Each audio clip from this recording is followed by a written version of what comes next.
com enorme satisfação, nós saudamos os nossos amigos, dizendo que a satisfação maior é minha, não só do meu pai. Porque toda vez que nós temos a oportunidade de encontrar amigos que partilham do mesmo ideal, o coração se agiganta no que ele tem de melhor, o desejo de luz e de amor, o nome que brinda essa casa, nos indicando um roteiro certo para uma existência segura. Então, satisfação imensa é para todo aquele que deseja ser feliz, encontrar alguém que também procura Jesus nas estradas da vida.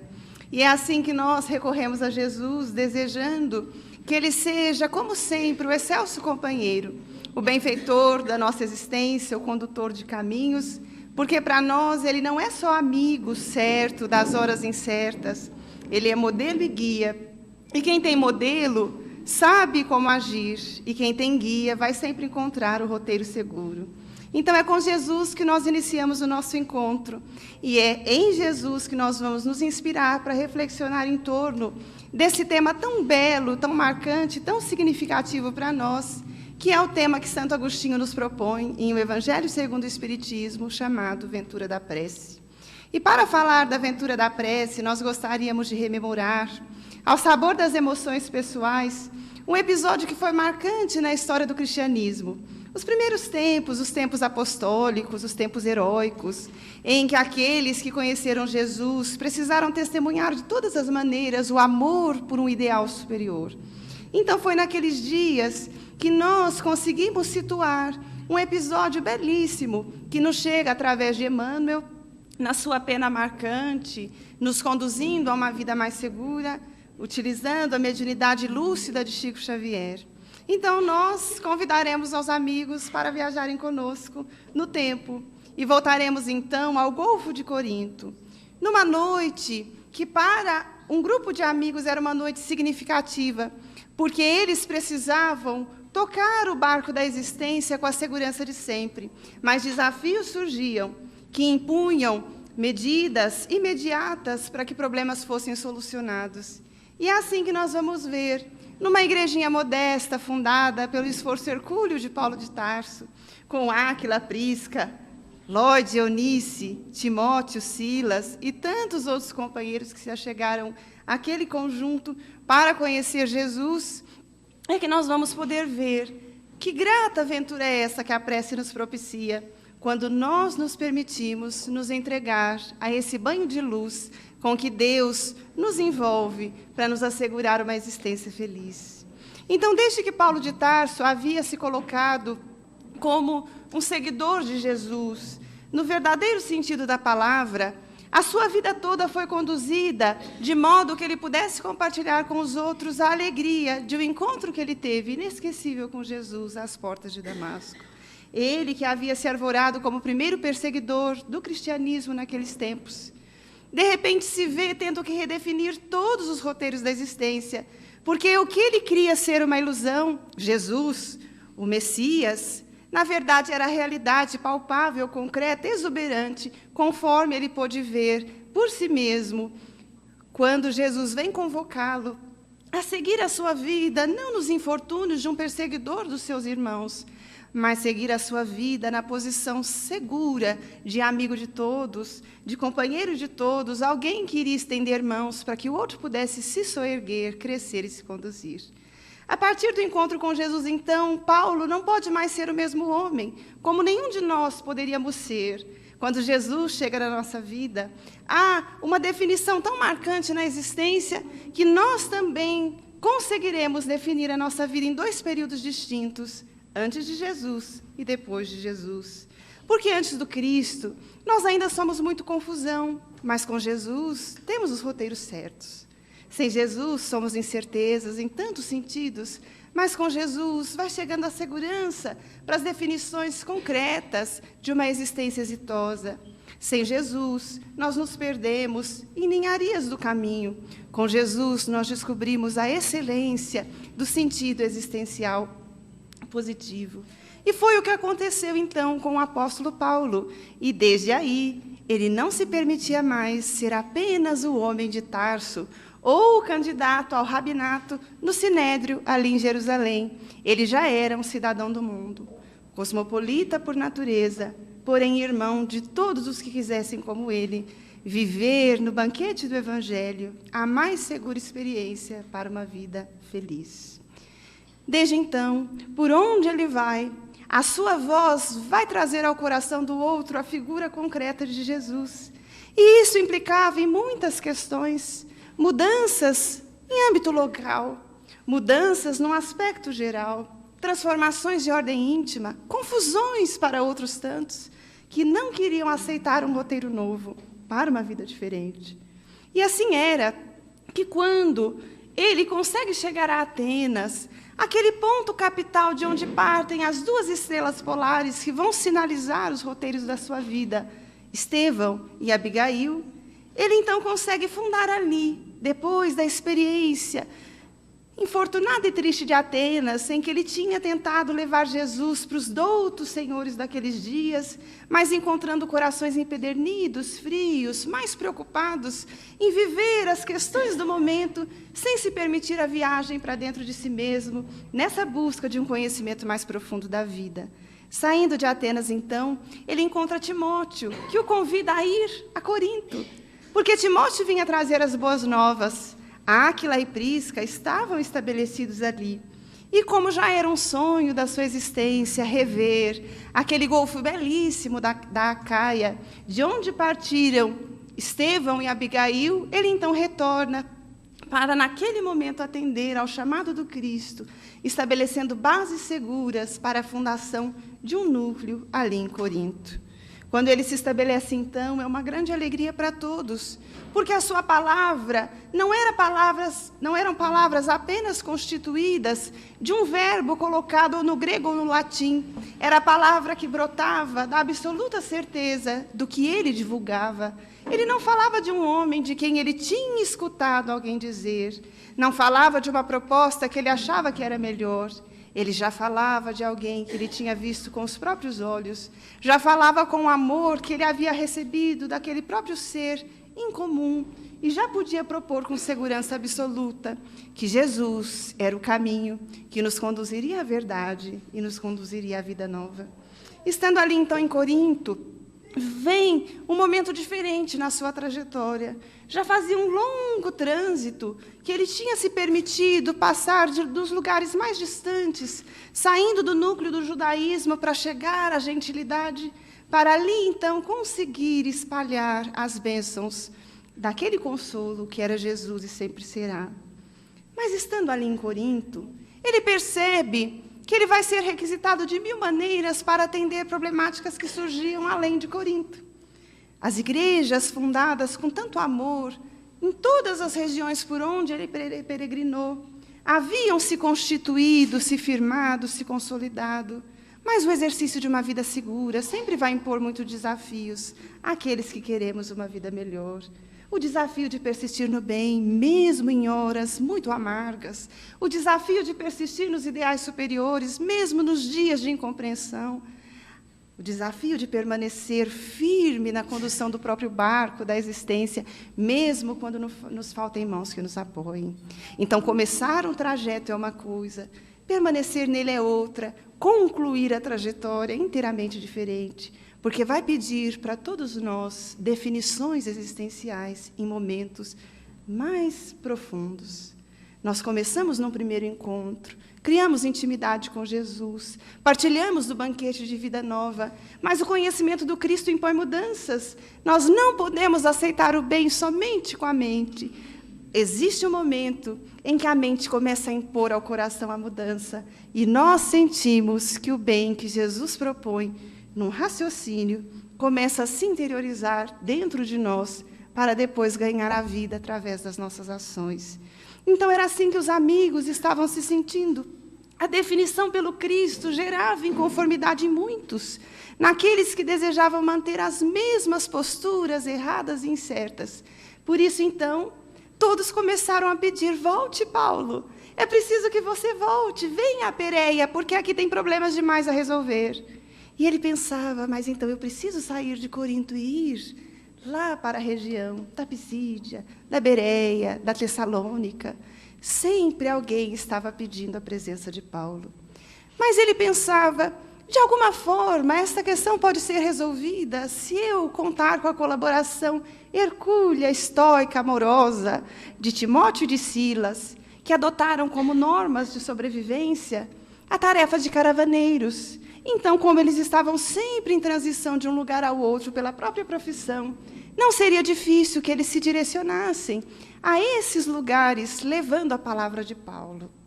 Em princípio, funcionou bem essa questão. Mas o volume de perseguições daqueles dias, de incompreensões e desafios, foi fazendo com que essas pessoas que representavam Jesus, nos núcleos modestos das suas próprias cidades, que elas pudessem de novo requisitar Paulo. E de novo começaram a pedir, venha Paulo, porque se você não vir, nós não temos como resolver a questão. Mas quando ele viu o volume de questões que chegavam para ele, além daquelas que ele já deveria administrar em Corinto, houve um dia em que ele sentiu que ele, honestamente, não poderia resolver. Não seria difícil ir a Tessalônica, mas se fosse somente os tessalonicenses que quisessem ter com ele, seria mais fácil, porque as viagens eram muito morosas, tudo tão difícil, tão precário, não era como nos dias de hoje, que nós podemos contar com muito conforto em pouco tempo. E ele então pensou, mas se fosse só a Tessalônica, se fosse apenas Bereia ou Pisídia, nós poderíamos ir com segurança.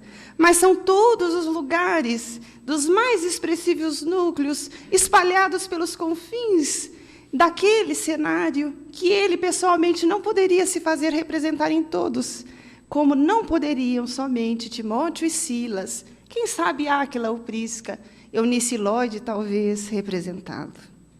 Então, numa noite em que as atividades da igrejinha de Corinto haviam se realizado com tanta beleza, porque na palavra de Emmanuel, a presença de Jesus ali era tão marcante que aqueles que amaram Jesus por conhecê-lo através de Paulo, passaram então a desenvolver todas as tarefas que Jesus tinha proposto, a caridade vivida no seu mais alto grau, as senhoras idosas que adotavam os pequeninos, garantindo o pão e o leite, garantindo a instrução, as mãos amigas dos trabalhadores, que poderiam possibilitar trabalhos à juventude, os corações que palmilhavam as mesmas sendas na esperança de ser feliz e desejando todos viver Jesus, conforme pudessem, mas viver integralmente. Então, naquela hora, Paulo viu que se encerraram as atividades, porque às noites, naquele núcleo, aquele grupo reservava para meditar em torno das lições. Então, quando nós pensamos hoje numa reunião como essa, nós perguntamos aos amigos, nós não aprendemos com Paulo, com Simão, com Tiago e com João, que nós deveríamos reservar um momento da nossa vida para estar com Jesus? Ainda que fosse uma noite apenas na semana, reunir com outros corações que também o procuram, para que juntos nós pudéssemos entender o sentido da vida, numa perspectiva nova. Então, as noites na igrejinha de Corinto eram noites destinadas aos comentários das lições da Boa Nova, a eterna mensagem de alegria e de esperança. Encerradas as atividades, quando ele já poderia se direcionar para o lar que o abrigava, que era em companhia de Áquila e de Prisca, ele então vê que ainda não era hora de ir embora. O coração estava sobrecarregado de preocupações.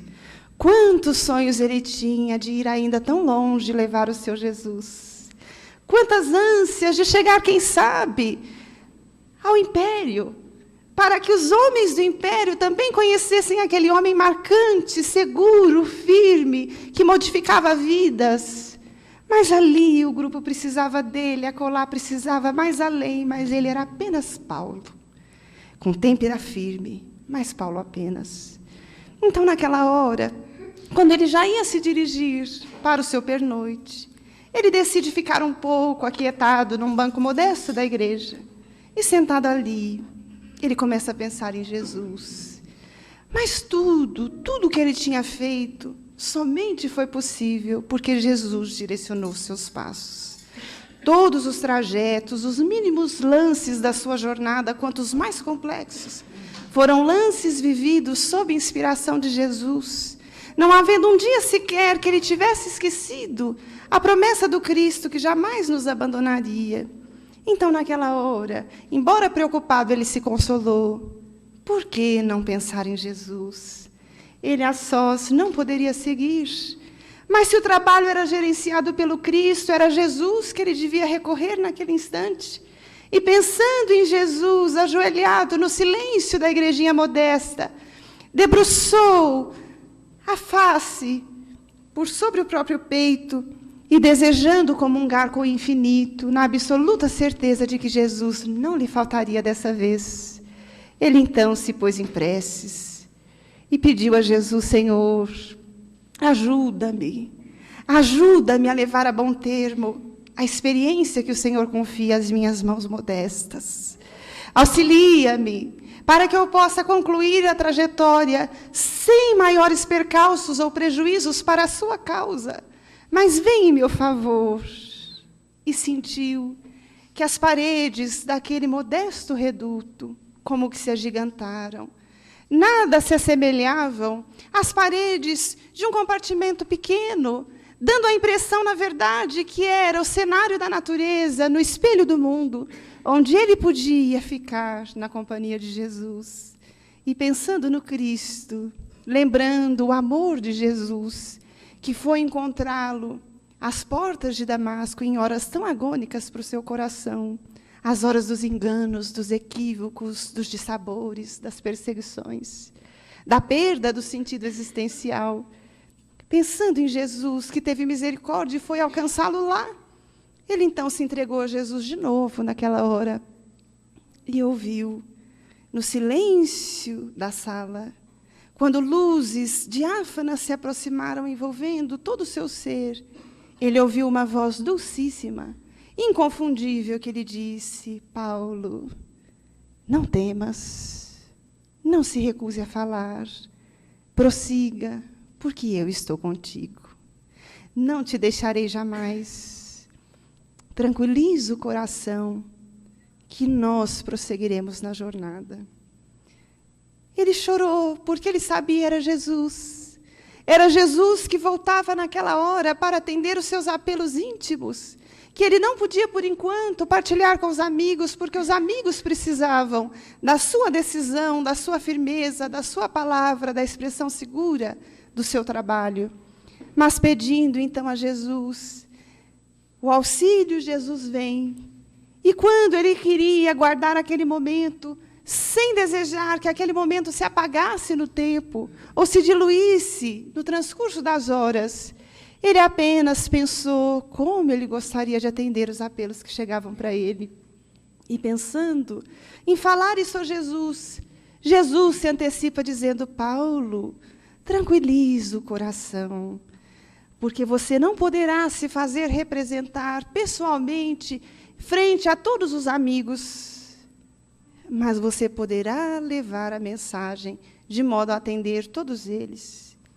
Ele não entendeu o que Jesus queria dizer, porque até ali a forma pela qual ele levava a mensagem era a pregação do Evangelho, nas praças, na Acrópole, nas casas modestas, nos bairros, nas estradas, nos caminhos. Era o modo como Paulo levava Jesus. Como então ele não poderia se fazer representar, se essa era a única forma possível para estar junto do povo, junto de Jesus? Mas Jesus vem dizer: Paulo, você não pode falar a todos ao mesmo tempo, mas poderá levar a mensagem escrevendo a eles. Porque na estrada da vida, nos roteiros do amor, o importante não é o mensageiro, é a mensagem de que ele se faz portador. Tranquiliza, Paulo, escreva aos nossos amigos. Devo dizer que permanecerei mais aconchegado a ti através de Estevão. De hoje em diante, Estevão andará lado a lado contigo. Escreva aos nossos amigos. Os mais desejosos de progresso entenderão a sua tarefa, mas aqueles que não puderam entender, com o tempo a aceitarão. Prossiga você, que eu estarei sempre contigo. Ele não podia descrever a magia da hora que a prece santificada e pura trazia ao seu coração. Não podia sequer descrever o encontro com Jesus, como ele prosseguia sendo lindo, inapagável, indestrutível na alma de quem se permitia procurá-lo. Mas ele sabia dizer que dali para frente ele não precisava temer mais nada. Ele que não temeu a chibata, o açoite, as pedradas, as prisões, o abandono dos amigos, a incompreensão da família, que mais ele temeria se Jesus garantia que viria o sustento para que ele concretizasse a jornada no seu termo, do melhor modo possível. Então, em lágrimas, ele vê que Jesus já não se faz mais presente ali, mas sempre presente dentro do seu coração. E, recompondo-se, sai feliz, fortalecido, como se tudo já estivesse resolvido. E, na manhã seguinte, quando ele vai contar aos amigos a experiência da véspera, chegam emissários da Tessalônia dizendo: Paulo, os tessalonicenses estão requerendo você de imediato, porque os representantes mais aferrados aos princípios das tradições antigas, do judaísmo, estão tendo dificuldade de entender a proposta de que eles estão se fazendo portador. E é preciso que alguém vá atender as solicitações que eles fazem. O mensageiro está à porta. Eles pedem o seu concurso. E ele, lembrando que o trabalho do bem é sempre um trabalho solidário, sempre um trabalho de parceria sólida, amiga, de uma mão que se estende para a outra, de alguém que chega somando recursos, chamou Silas e Timóteo e, contando a experiência, convidou-os a escrever a primeira epístola aos amigos da Tessalônica, para que ali todas as questões fossem resolvidas sob o amparo de Jesus.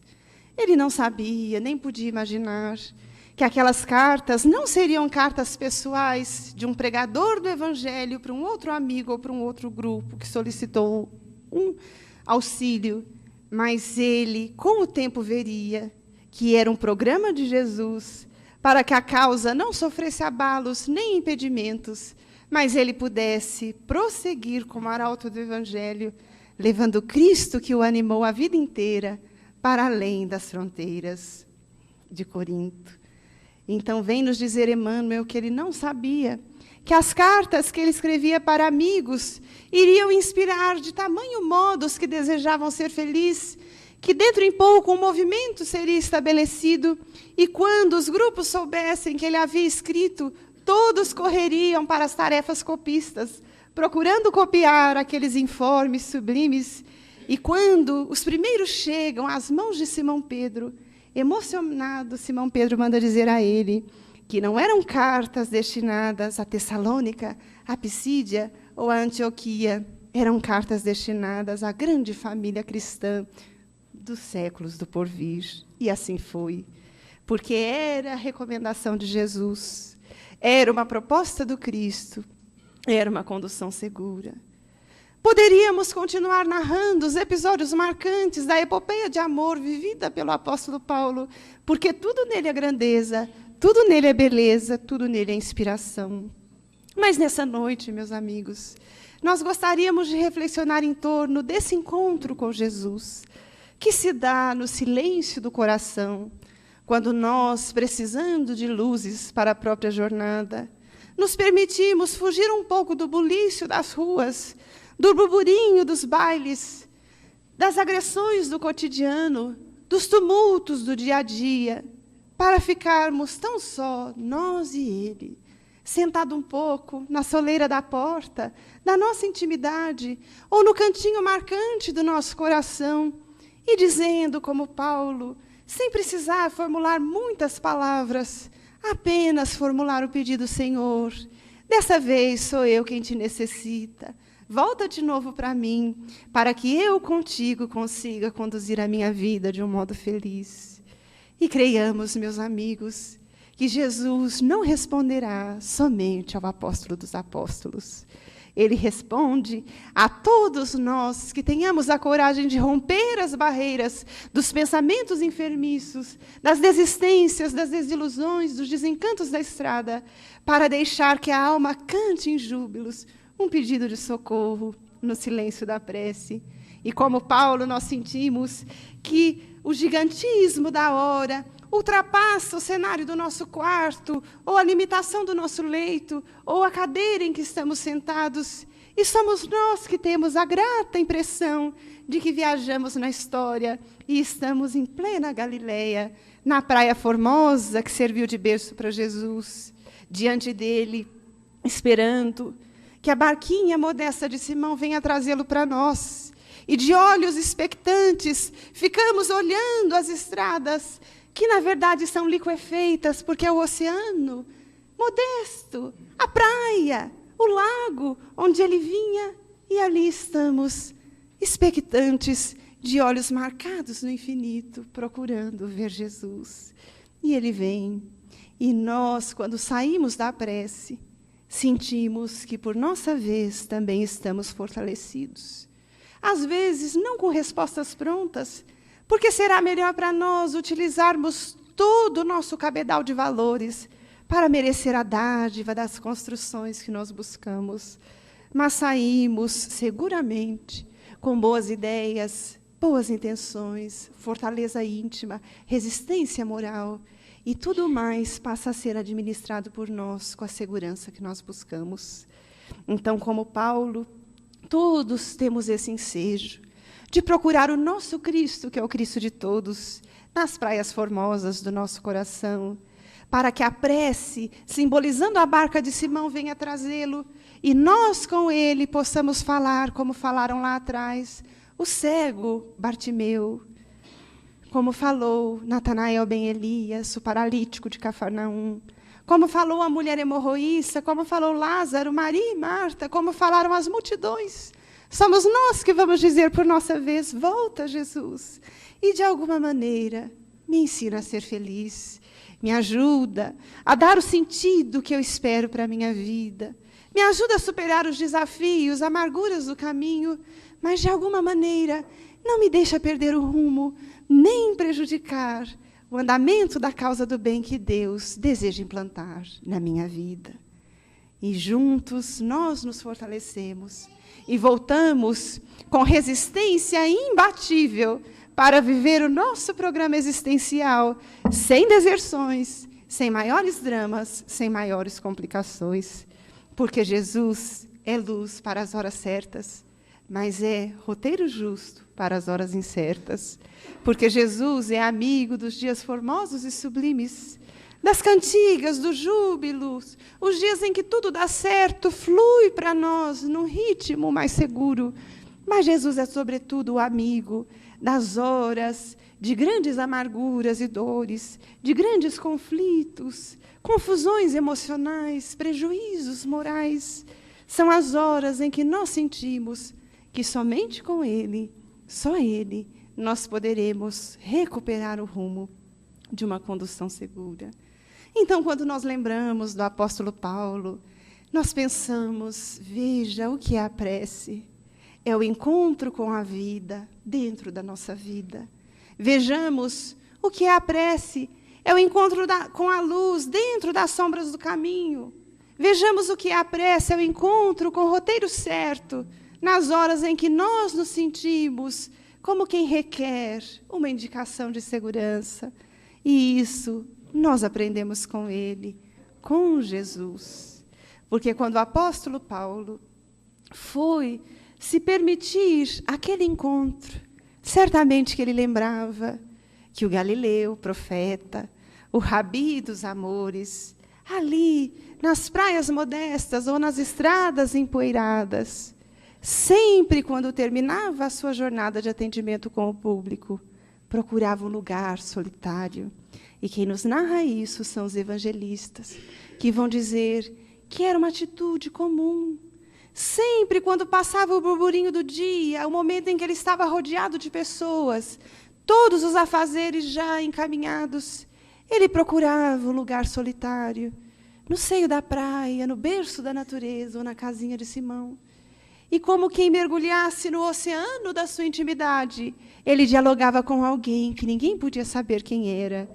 E por muito perceberem ser este um gesto comum, um dia Simão, que o amava como talvez poucos o amaram, e João, que o amava na juventude dos seus 16 anos, vão procurá-lo dizendo: Senhor, por que é que todas as vezes, quando terminas a jornada, o Senhor se encontra em meditações, em um lugar solitário, quieto, como se falasse com alguém que os nossos olhos não podem ver, em diálogos mais profundos do que as vossas palavras, quando exteriorizadas no verbo? Com quem falas? Ele vai dizer: com Deus, meu Pai.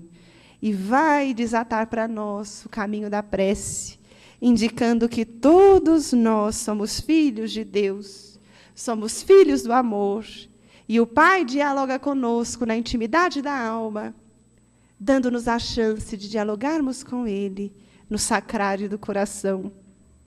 E quando Jesus vai falar a Simão e João da importância deste diálogo com o Pai, eles que se sentiam tão imperfeitos para se permitir um diálogo com o autor da vida, com o Senhor dos destinos, o condutor da estrada, eles vão dizer: Senhor, mas é possível que todos nós, homens comuns, rudes, venhamos a falar com o Pai.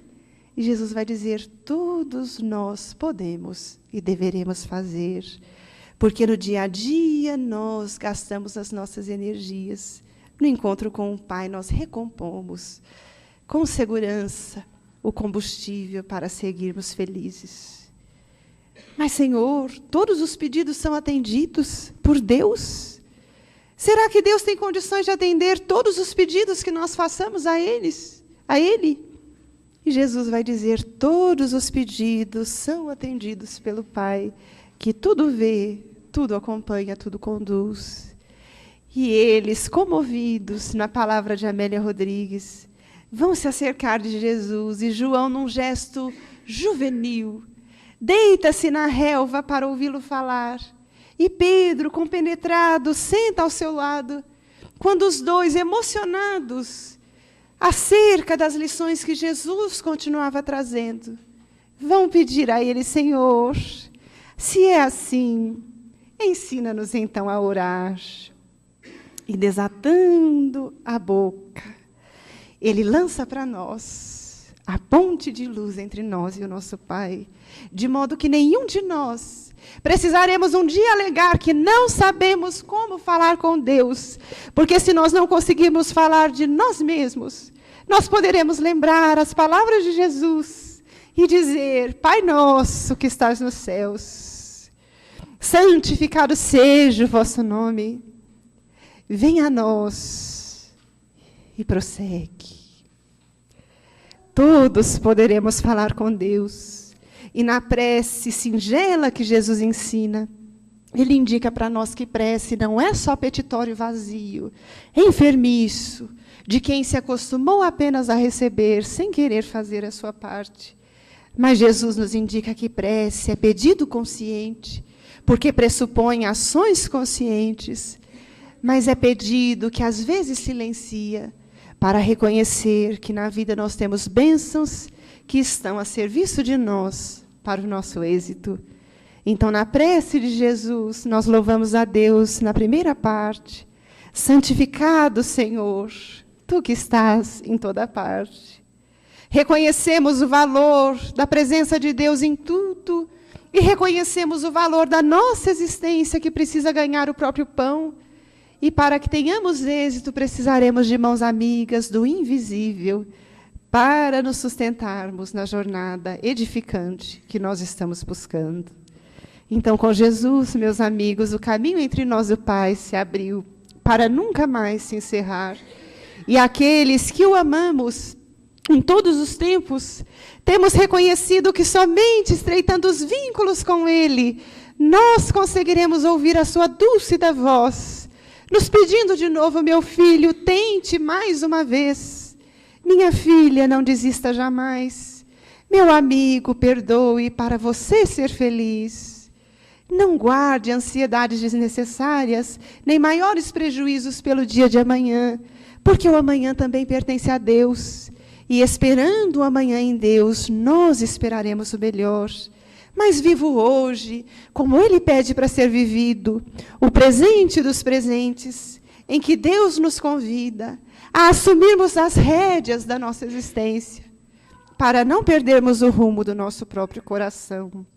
Então, nós gostaríamos, meus amigos, de propor, se fosse possível propor algo mais, além do que o Evangelho já nos propõe, nós iríamos propor: estreitemos os vínculos com Jesus. Como? Cada um vai descobrir o seu modo, porque a prece dos lábios e do coração será agradável a Deus, mas a prece da ação concreta também será. E nós, procurando nos familiarizarmos com Ele, encontraremos sempre alguém que nos escute, quando ninguém pode nos dar ouvidos, que nos entenda, quando os outros tenham dificuldade de entender, e que nos proponha ações de acerto, das quais nós não nos arrependeremos, e poderemos sempre olhar para dentro de nós sentindo que valeu a pena conviver mais estreitamente com Jesus.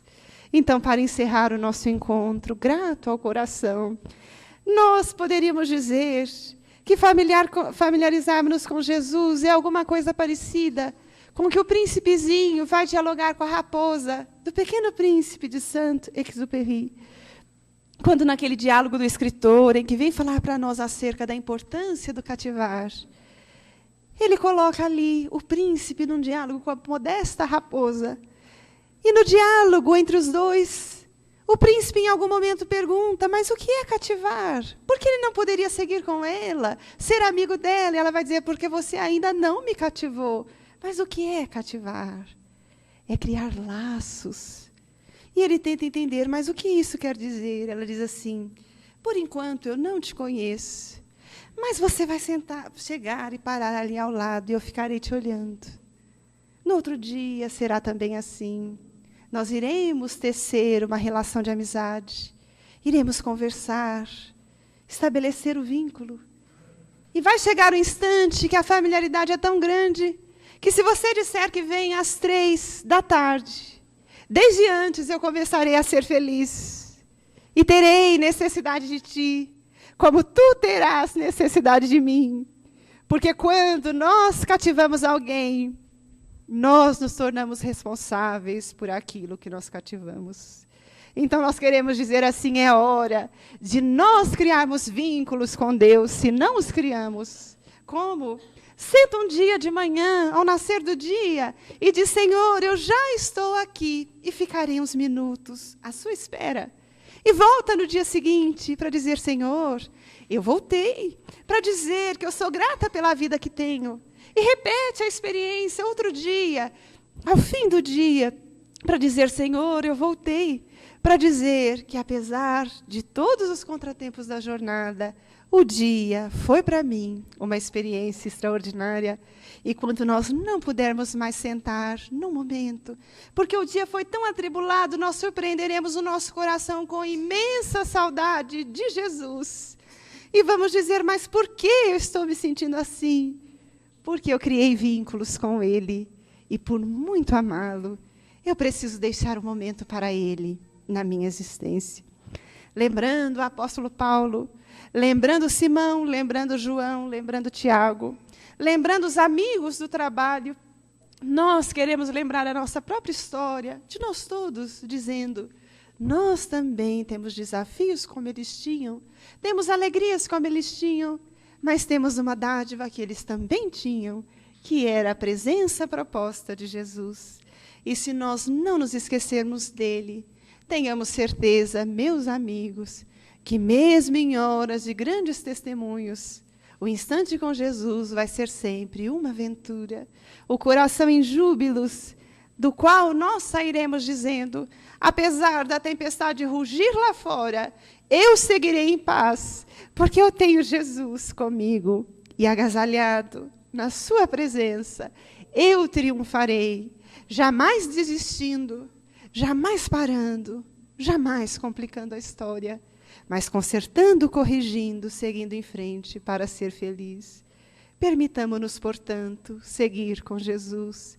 E nesse instante em que nós encerramos as nossas modestas reflexões, inspiradas todas nos arautos do Evangelho, nós gostaríamos de dizer que seja este momento para nós, o momento em que nós nos entregaremos com muito carinho à aventura da prece, de que nos falou Santo Agostinho, e nós entenderemos o que ele quis dizer quando ele disse: alegrias infinitas, vozes angelicais, falarão no íntimo da alma.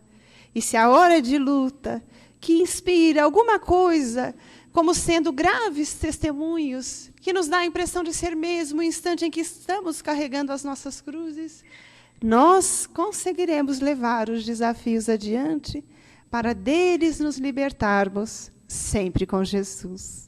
Com votos de muita paz para todos, de muito êxito em todos os cenários, todas as questões da existência. Nós agradecemos a casa que recepciona o meu pai com tanto carinho e que também nos recepciona com a mesma luz e o mesmo amor. E desejamos que daqui para frente, quanto em todos os momentos da existência, sempre nós possamos seguir sabendo, temos conosco Deus, que nos envia Jesus, e com ele os benfeitores de uma existência inteira, para que nós possamos seguir sempre sabendo, ninguém vai andar a sós, mas quem andar na presença de Jesus vai sempre seguir com o melhor dos amigos e o maior dos amores. Muito obrigada pela atenção e até um outro dia, se Deus quiser.